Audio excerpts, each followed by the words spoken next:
volvemos con... Vengo de Chaco, señores, señores, donde me hemos... Hola, Chaco.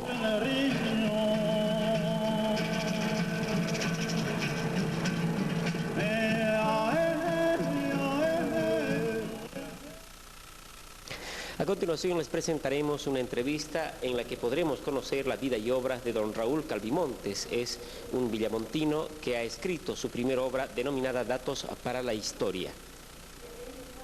Tengo escrito acá o pasado en este libro lo más trascendental que ocurrió en Villamontes cuando la guerra del Chaco. Me refiero al famoso cerco al presidente Salamanca, porque no deja de ser un dato de bastante interés histórico. Luego se ha incluido en este libro las últimas leyes, la 1555, la de participación popular, su reglamento, las leyes de las OTB, algunos problemas de salud y educación, y en la última parte, prácticamente como un informe, diré así, que también puede servir a las generaciones futuras. ¿Por qué? Porque se da transparencia a los actos realizados por el suscrito en la alcaldía municipal. Don Raúl Calvimontes Orías nació en Villamontes un 21 de octubre de 1934. Sus estudios primarios los realizó en su pueblo natal para posteriormente ingresar a la Normal de Canasmoro, dependiente de la Juan Misael Saracho de Tarija.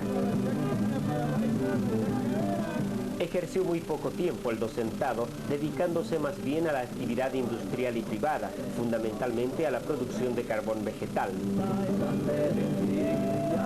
En su campo llegó a ocupar la presidencia de la Asociación Nacional de Productores de Carbón Vegetal, fue gerente de la Cámara de Productores de Durmientes del Chaco Boliviano y otros cargos similares.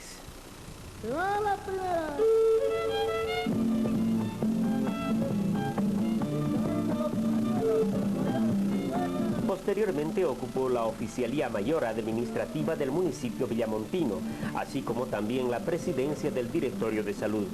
Es así que en octubre del pasado año logra la edición de su primer libro denominado Datos para la Historia.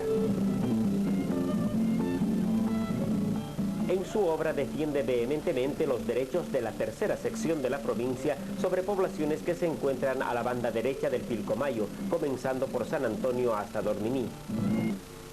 En este libro encontrarán ustedes documentos que sirven, por algo dice Datos para la Historia, que sirven para testimoniar que las poblaciones en litigio siempre pertenecieron a Villamontes, a la tercera sección. Digo antes, no estoy queriendo hacer polémica, sino estoy demostrando los documentos. En este momento, después de más de 30 años o 60 años, nosotros no podemos decir Palmar perteneció a Yacuiba de ninguna manera.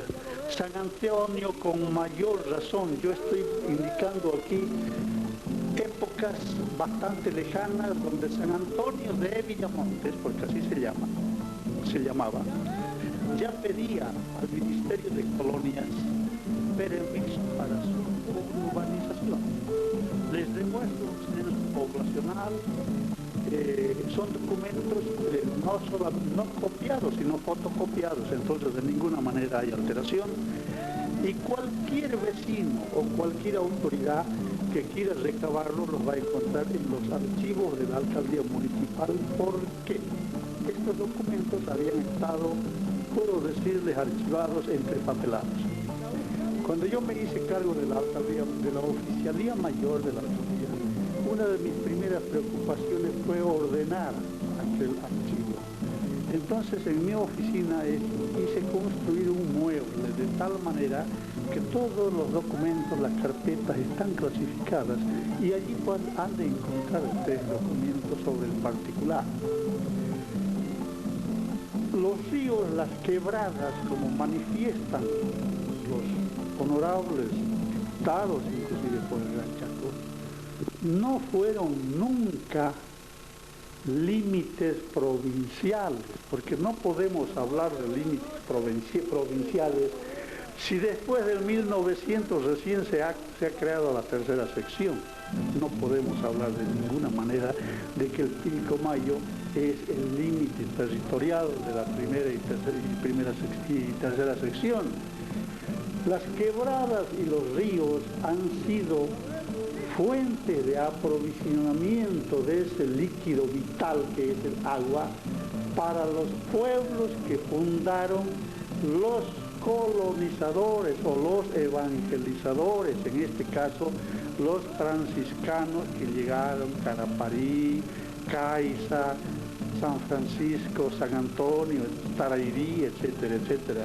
Entonces no mezclemos las cosas, se está mezclando las cosas, es completamente diferente.